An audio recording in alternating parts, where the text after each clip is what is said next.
Hello everyone, this is பூவி. நான் உங்களுக்கு ஒரு அரைக்கீரை வச்சு ஒரு காரக்குழம்பு ரெசிபி பண்ணி காட்டுறேன். ஃபஸ்ட்டு 2 ஸ்பூனு எண்ணெய் ஊற்றி ரெடியாக வச்சுருக்கேன். என்னென்ன பொருள் போடணுன்னு பார்த்துடலாம்.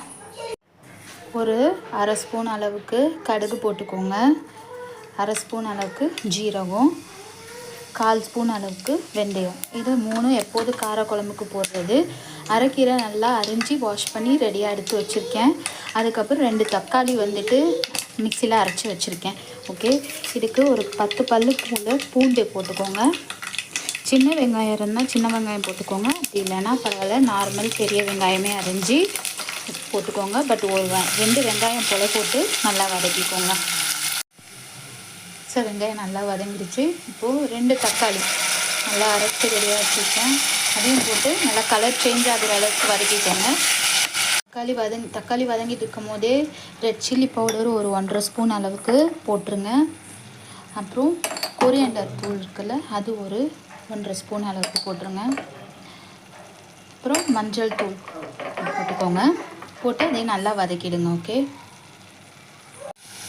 இப்போ வதக்கிட்டு இருக்கும் போதே ஒரு 2 பச்சை மிளகாய் சும்மா ஃப்ளேவர்ஸ்க்காக தான் போட்டுக்கோங்க. அண்டு இந்த ரெசிபிக்கு தேவையான அளவுக்கு உப்பு கரெக்டாக போட்டுக்கோங்க, பத்தலைனா கூட நம்ம போட்டுக்கலாம். இப்போ பாருங்கள், அரைக்கீரை கழுவி ரெடியாக அரிஞ்சு கழுவி எல்லாம் பண்ணி வச்சுருக்கேன். இதை போட்டுக்கோங்க. இப்போ இந்த மசாலாவோடையே கொஞ்சம் ஒரு வாட்டி வதக்கிக்கோங்க. சரிங்களா? இப்போது ஒரு நெல்லிக்காய் அளவுக்கான புளி ஊற்றிடணும். ஊற்றிட்டு கொஞ்சம் நேரம் கொதிக்க வச்சா அரைக்கீரை காரக்குழம்பு ரெடி ஆகிடும். ஓகேங்க, திக்காக தான் வைக்கணும். ஓகே, ஒரு 15 மினிட்ஸ் கிட்ட ஆயிடுச்சு. இந்த பாருங்கள், அவ்வளோதான், கீரை திக்கான ஒரு காரக்குழம்பு ரெடி ஆகிடுச்சு. ஓகே, நீங்களும் ட்ரை பண்ணி பாருங்கள்.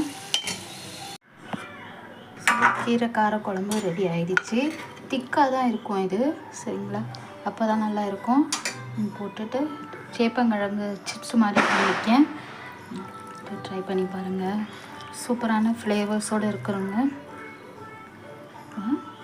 Try it at your home. Bye bye. See you later. Bye.